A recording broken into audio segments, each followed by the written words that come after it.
I think it's always important to go back to that initial intention, that initial fire that lit within you to get started in the first place and why you're doing something. It could be for yourself, it could be for your community, for your family, but it's important to always go back to your roots. Welcome to Transformation Talks, the podcast where we sit down with coaches, thought leaders, creatives, and more to get their insight on the 2 lessons that changed their lives and might change yours too. We are your co-hosts, Latina twin filmmakers Adrian and Andrew Nuño. We are on a journey to growth and self-development, and we'd like to take you along for the ride. So let's dig in and get real.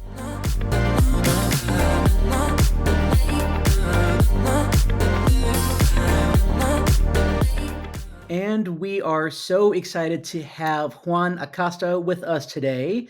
Juan Acosta is a first-generation Mexican immigrant who grew up in Woodland, California. He is a mental health advocate, LGBTQ plus activist, content creator, and much sought-after public speaker. At 21, Juan drafted a historic LGBTQ proclamation for his hometown of Woodland. His work is focused on underserved communities, specifically on the LGBTQ, immigrant, and Latinx communities. He has served on various national mental health committees, and his speaking engagements have included United Nations side events and the first ever Youth Mental Health Action Forum White House event, where he spoke alongside Dr. Jill Biden, Selena Gomez, and U.S. Surgeon General Vivek Murthy. Juan also co-authored the New York Times bestselling book, Channel Kindness, Stories of Kindness and Community, with musical artist and actress Lady Gaga and other Born This Way Foundation reporters. His work has been featured by Do Something, MTV, Yahoo, LGBTQ Nation, Out Magazine, and more. And in 2023, Acosta was recognized on Stat News 2023 status list for his influential work in life sciences and on the Advocate Magazine 2023 30 Under 30 list. Juan, welcome to the show. Thanks for being here. Thank you for having me. Of course, of course. So, a lot to dive into, a lot to talk about, but we're going to start off with the first idea that you have to share with us, which is always remember the why. So, tell us why you wanted to put that as your first idea to share. I put that as my first idea to share just because it's something that for me brings me back when I don't feel the greatest, when I get kind of lost amidst the noise and everything. And it's something that a school counselor actually taught me when I was in high school. And for me, that's something that I've carried along my journey. I feel like, it's normal to go about our days. There's so much work to do. There's a bunch of news. There's a polarizing political climate. And it gets really confusing, frustrating at times for individuals. And I feel like sometimes we're striving to get a goal or a mission accomplished, right? And sometimes we get discouraged when we see negative news, when we feel like we're not meeting our benchmark that we set for ourselves. And I think it's always important to go back to that initial intention, that initial fire that lit within you to get started in the first place and why you're doing something. It could be for yourself, it could be for your community, for your family, but it's important to always go back to your roots. And the root of why you began doing something is important. And that's what grounds me in my journey to always connect back. Even when I'm tired, under caffeinated, whatever it may be, I'm always like, why am I doing this? And it really always leads me back to, of course, making my family's, sacrifices, my parents coming to this country from nothing, right? And also just the stuff that I've heard from young people, specifically in the communities that you mentioned earlier, and the need. That's my why. And we all have a why, and I feel like it's really important to remember that. Yeah, I love that. And I love especially how you also brought up just, for folks who are first generation, having, parents that immigrated here, I think for us, we can feel a little bit of pressure sometimes. It's like, oh, we got to do this, we got to do that, we got to, please them. But then, and it's something that I've realized for myself, especially in the past couple of years, it's like, I think it's not only like always remembering the why, but remembering your why. Because I feel like for a lot of us, we felt pressure to please other people's whys, and I feel like that not only just leads you down a path to almost certain disappointment, but then you're burning yourself out over something that's not yours. It's trying to live out someone else's dream. And so I absolutely love that you bring in that element, because I think that is something that's an extra thing that I feel first generation folks deal with all the time, is remembering not just to chase the why, but to chase your own individual why. And that may not come to you right away. I've seen people who were like, since I was 5, I knew that I wanted to do this. And then there are other people who it's like, I'm 37 and I'm still figuring it out.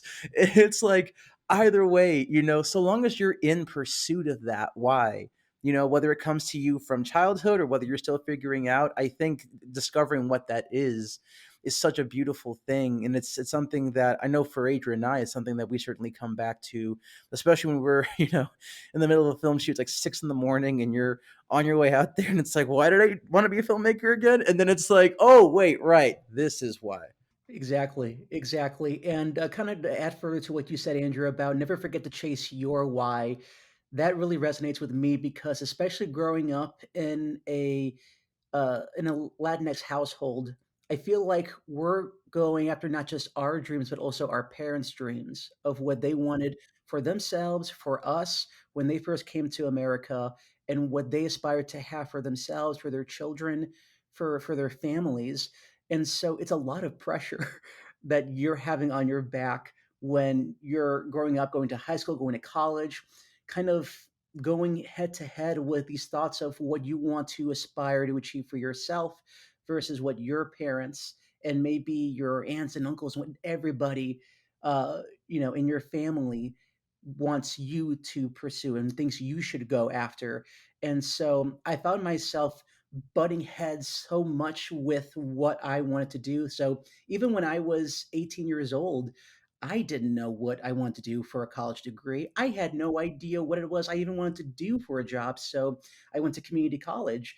And for 2 years, I just used that time to figure out what it was I wanted to do. Because, first of all, it's a lot of pressure to ask an 18-year-old that question. That's like, we should not be asked that at that age, but alas, we are anyways. And so it's just a lot of things like that that we have to wrestle with at a rather young age. Yeah, I completely agree with both of you. And I think just the fact is that, our parents, maybe their dreams, if you're a first generation, was to come to this country to offer us a better life. And that was their dream. And I'm grateful for it. And I know that, that's the collective understanding of many first generation individuals.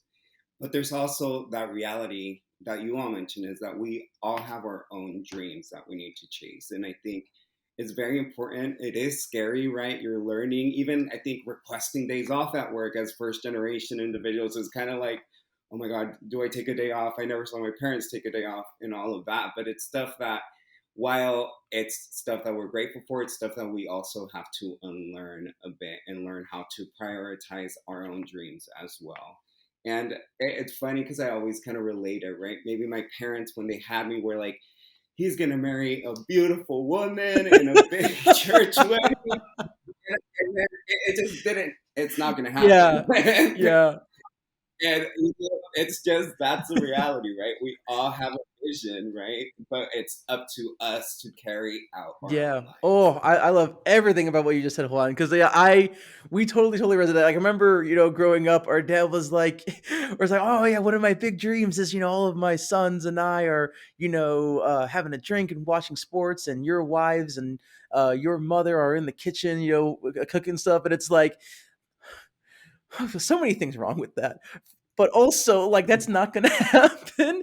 And there's a really big reason why, and he found out years later, dun dun, and yeah, I think, I love that we're not only talking about like remembering the why, but also acknowledging how hard it can be to chase that why sometimes, because I think that you hit the nail on the head, that sometimes we're made to feel guilty for pursuing what we are passionate about.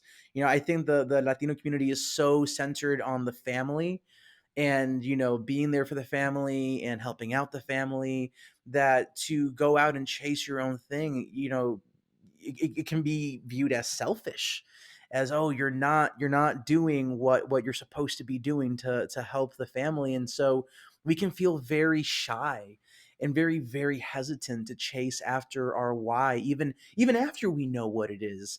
And that's something that for me definitely took years of kind of finding the courage within to realize, you know what, no, not only is it not selfish for me to chase after my why, but I believe that in time, going after my why is going to serve the wider Latina community at large. I am so happy you said that, Andrew, because that was going to lead into what I was going to say next. And that, especially with our dad, uh, I noticed the more I grew up how much of a scarcity mindset that he had. That, especially with his predicaments that he had growing up with his siblings and his parents in a one bedroom apartment. They were under the idea that you never know what could happen tomorrow that could suddenly, put us in a huge, huge problem. And I think even now going into his 60s, my dad still has that idea that, like, you never know if tomorrow the economy crashes or if I lose my job or insert, problem here. He just has his idea that something bad is going to happen and that no matter how much we have, it's never enough. And I think that really rubbed itself off on me, to the idea of whatever you do, it has to, serve the family. It has to serve what our parents want us to do, and not so much what it is that we want to do, regardless of money, regardless of all these things, but also to show our parents that we can do whatever we set our minds to and that we are deserving of the things that we want to set our minds to. But given what they went through growing up, they maybe didn't believe for one reason or another that that was possible for them. And so I know that's a big thing, especially in the Latinx community, that I notice, and that especially with what Andrew said about aspiring for more, because when we do that, we bring our community with us because we show them the things that maybe they themselves didn't think was possible before. And that's beautiful. I think, right, it's a challenge for them to understand at first, but once they see it in action and they're seeing you, accomplish your goals, their perspective changes, and it makes them proud too, because they see you living authentically. And that happened with my parents at first. I don't think they quite understood like what exactly I was like doing and all of that. And now my dad's like, he goes to the store, he runs into people, he's showing pictures, and I'm like, Dad, what are you doing? But it's funny, and it's like it's great that just us putting ourselves in that situation of challenging just the structure of family in that way helps them also grow and challenge their own perspective on life. And it's Yeah, beautiful. yeah. No, I absolutely agree with that, and I love how this, it kind of it became a conversation on like what whys we're allowed to pursue, because I remember, our parents were pushing, doctor, lawyer, engineer, and to them, that is what they saw as like the ways out of poverty, the way to have upward social mobility, the way to have all these things.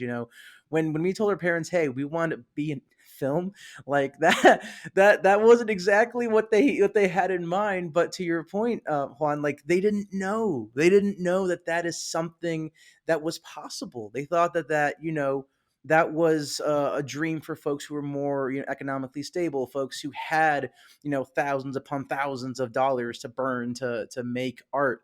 And I think, we are the ones that kind of have to, be a trailblazer in that respect, and show them that, you got us here, which is this the perfect starting point for our lives. We can take it from here, and we can create a new path and show that, you don't have to be a doctor or a lawyer necessarily to make an impact. That you can, whether you're making films, or whether you are, trying to advance LGBTQ legislation, or you're, at the White House, and having these conversations with, Selena Gomez or Dr. Jill Biden, which is such an interesting combo of people, by the way, to like be on a panel with.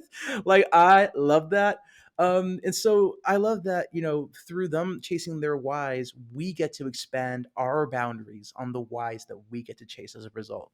Exactly, exactly. I think more than anything, our parents and the older generation should be open to new ideas, which kind of leads into our next idea that we're going to talk about, which you asked to share, Juan, which is be open to changes, new people, new places. And so, what made you want to put that down as your second idea?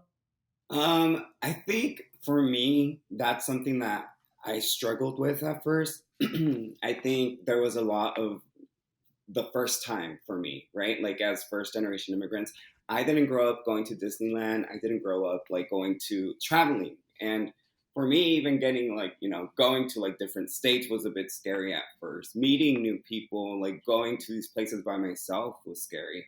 But it is when I connected with many individuals who have really mentored me and nourished my career and my life. But more than that, I think it's scary for many people to open themselves up to the unknown. And I think that's something I struggled with myself too, right? Like, was I going to be good enough to move to SF where I went to school? And all of these things that you think about. And sometimes when you feel like you can't trust people as much because you're in a different situation, you're not in the same situations, or you're comparing yourself, not feeling good enough or feeling differently, I think we hold ourselves back sometimes from exploring what can be and what new people, what new situations and new places can bring into our lives.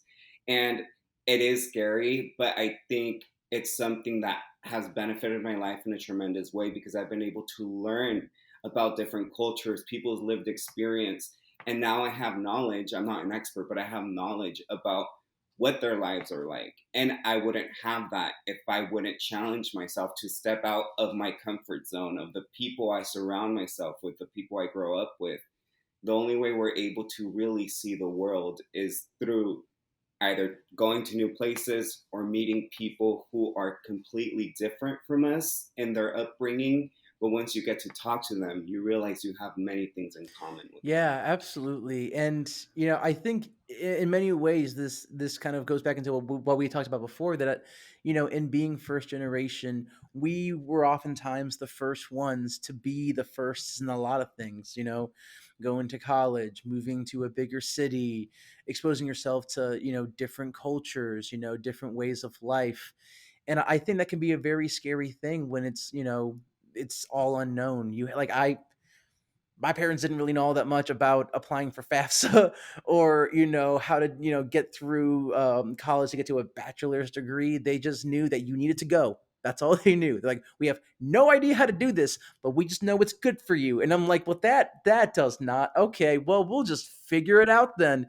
And on the plus side, like, it does make you really really good at thinking on your feet, of knowing just how to adapt to the situation, which I think has benefited all of us in the long run. And I think all of us having overcome the challenges that we have, it has made us not just more trusting of ourselves that we can figure it out, but as you said, Juan, also it makes us more open to new people and new places. And I feel like it's made me such a more open-minded person than when I was first growing up. And I was like the Latino version of Rapunzel in the tower, just staying in that nice safe place, not going out into the world quite yet, because the world is scary. Yeah, yeah. I mean, especially when you said, Andrew, that like you learn to get really scrappy and like learning the tools that you have today because of what you went through growing up. Like I remember for us when we were in college, like we didn't live on campus, first of all. We still lived in the suburbs. So we would commute an hour and a half to and from Chicago every day. And even when we were done with classes, we still had to go do an on-campus job until 9 in the evening. Then race to the train station to catch the last train ride back to the suburbs, get home, have dinner, do homework, and then do it all again at 5 in the morning the next day.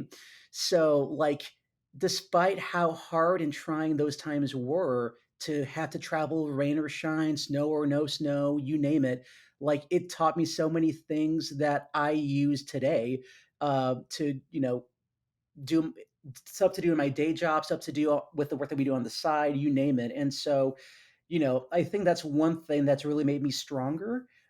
is having gone through that and learn the skills and tools that I now use along the way. I love that, and it really does make you grow because it's like you. When I moved to SF, I remember I was so scared because I was like right out of like high school. I first went to community college, and then I was transferring out, and San Francisco is very expensive to live in. But I remember my parents were like, "We're not going to be able to help you, like financially. Like, really think about this. Why don't you just go to like Sacramento State? Nothing against Sacramento State, but I wanted Yeah. to.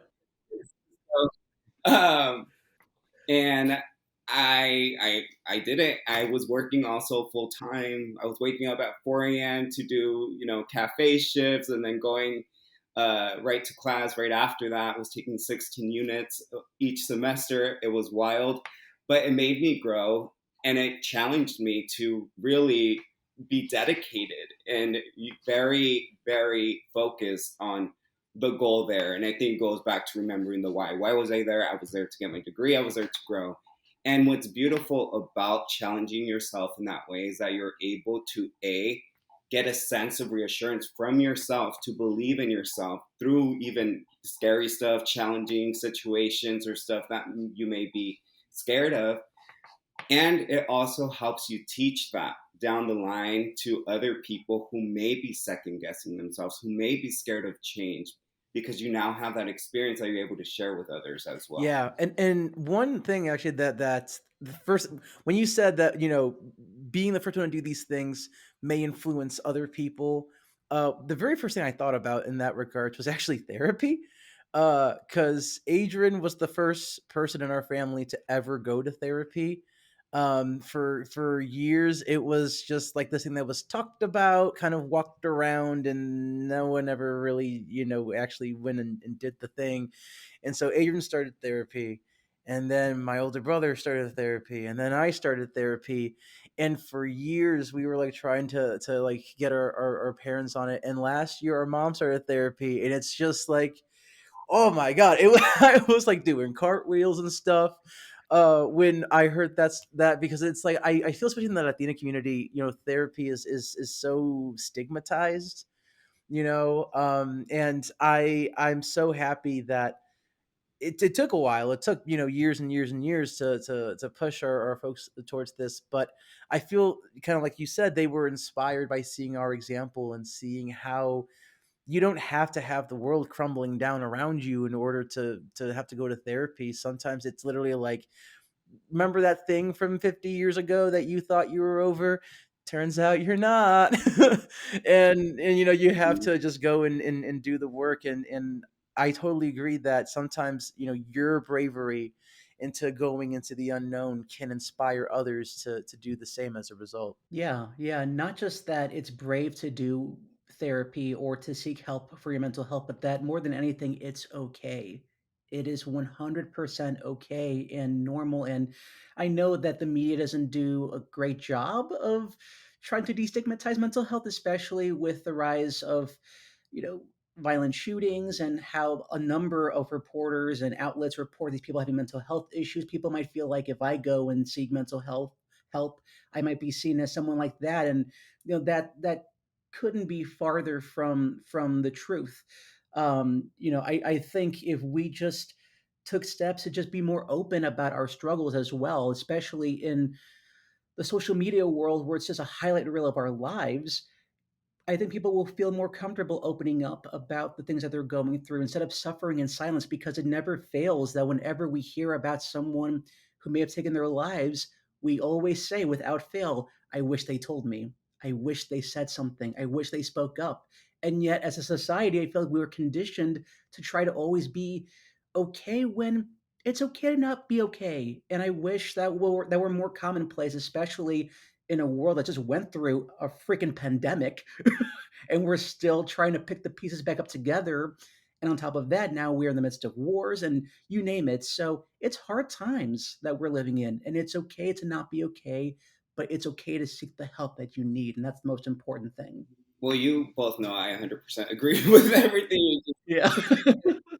I thank you both for sharing as well, because I 100% believe in that, right? I think it always creates a ripple effect, right? And just having your siblings, your mother go to therapy is beautiful. And like you mentioned, talking about stuff that happened maybe generations ago or intergenerational, and or maybe when they were younger, is something that does take bravery, but it's something that people need.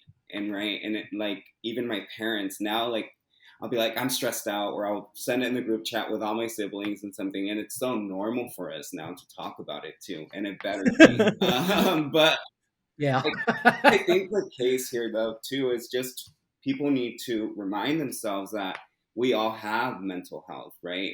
And there's nothing wrong with just attending to our mental health, just how we do our physical health. And it's important that we hear from people who have similar lived experiences too, sharing their stories, right? People from the Latin community, right? People from the LGBTQ plus community, because you're able to feel some kind of connection maybe in their story. So I always love when people share what they've gone through.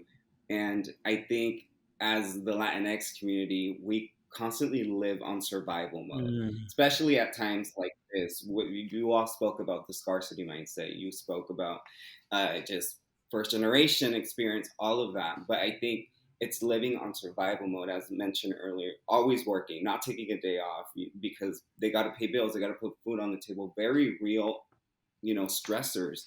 But it's also important to give yourself a time to step back and not constantly be worrying about what's going to happen tomorrow or what can happen tomorrow, but really take a moment to be in the moment and really value what you do have, which that could be as simple as life itself, right? It doesn't have to be material things. And in the age of social media, you mentioned highlight reels, you constantly are comparing yourself to everything that you see on there. Whether we say we do or we don't, it's a natural instinct of the human mind to just be like, well, I wish I was there, or I wish I had that, or I want that, I'm gonna put it on this list. And it can be very toxic. We just came out of the pandemic. There's a polarizing political climate, election year, a lot of stuff happening. But it's important to just take that step back. Absolutely. And one other thing that I wanted to add on top of what you both have already been saying is on top of all of the challenges that can come with being an immigrant and growing up as an immigrant is especially if you're also LGBTQ plus, that adds another element of hardships, especially when you almost have like a second coming of age all over again. In my 20s, like I didn't come out till I was 22, 23, and so I had to do a lot of the things that people usually do in their teenage years, like going on your first date, falling in love, and all those things that you didn't really get to experience when you were younger because you were still closeted and you had to repress those feelings. So, like, it's a lot of other things that uh, we have to grapple with. And I think, Andrew, you shared with me about like some statistics that Latina folks are the most likely to be LGBTQ plus and most likely to have a lot of mental Yeah, health yeah. I don't remember issues. where the stat was, and I don't remember the specific statistics, but I do remember that gist that Latina millennials are most likely to be LGBTQ and most likely to be dealing with mental health issues. And I'm like, oh man, we got all the goodies. We were that lucky Yeah. demographic. It's like, oh yeah, you're gonna have anxiety and depression, and you're also gonna be queer, honey. Like, figure it out. And I think that is made only more complicated when you have to like I remember for me a very constant thing that I had to do is help my dad like translate emails that he was going to send out because he just needed to make sure they was like grammatically correct and all that, or if we're taking our grandparents to the hospital translating for them because they didn't know English all that well and they wouldn't be able to communicate with the doctors. And so it's like, I feel from a very young age, you're not really like you are a kid, but you're not really a kid because you're already kind of taking on these roles from a young age on top of being queer, on top of having mental health issues that you don't even know how to identify them yet because you don't know the terminology. And so, I think kind of bringing it full circle that when you do make yourself open to changes in the ways that things have been done, you change the path of where your family is headed as far as the ideas they accept, the things that they get into, and just how they choose to go about living their lives. And I love how you mentioned the ideas that they can change, right? I think their upbringing is so different. And the biggest indicator of change for me was coming out to my family, because from my understanding, no one else in my family, allegedly, not my immediate family, is a part of the community. So even coming out to my parents, I was like, I had already made up my mind going into that conversation. I was like, you know what? If they want to talk to me, if they don't, I'm going to live my truth. I'm going to just be me, right? And that was the mentality I went into that conversation with. Of course, I would have been heartbroken if the outcome would have been like very negative, but it wasn't, thankfully. And I think that is a true testament to being open to that change, because it's changing the traditional family, system or whatever it may be, and especially immigrant first generation families who weren't as exposed to that, maybe in their in Mexico for my case, right? So that was something, and I'm really grateful I have very like loving parents and all of that. And I know it's not a case for other young people in the community, or not young people who are disowned by their family too. So Oh, absolutely. No, absolutely. And so, with those two lessons that were just shared as a recap for our listeners today, the first lesson and idea that was shared that transformed Juan's life was always remember the why. And then the second idea that Juan had to share with us was be open to changes, be open to new people, and be open to new places. And so, as we wrap up this episode, Juan, if folks want to keep up with what you're doing, what you're up to next, where can they find you? they can find me on social media. It's my name, Juan Acosta, with 2 underscores after it. And also on my website, www.juanacostaofficial.com. Awesome. Awesome. Well, thank you again, Juan, for being on the show today and with sharing with us your experiences, the 2 lessons that helped shape your life. And we look forward to speaking with you again in the near future. Thank you so much. Thank you. Thank you very much for tuning in to Transformation Talks. We hope this podcast has brought you insightful conversations, laughter, and a deeper understanding of the human experience. If you enjoyed this podcast, please consider leaving a review and sharing it with your friends, family, and fellow truth seekers. Remember, it's okay to be real, to be imperfect, and to navigate the messy and beautiful journey of life. So thank you for joining us on this incredible journey, and until next time, remember that you have the power to transform your world. Thanks again, everybody. We'll talk to you again soon. Take care, everybody.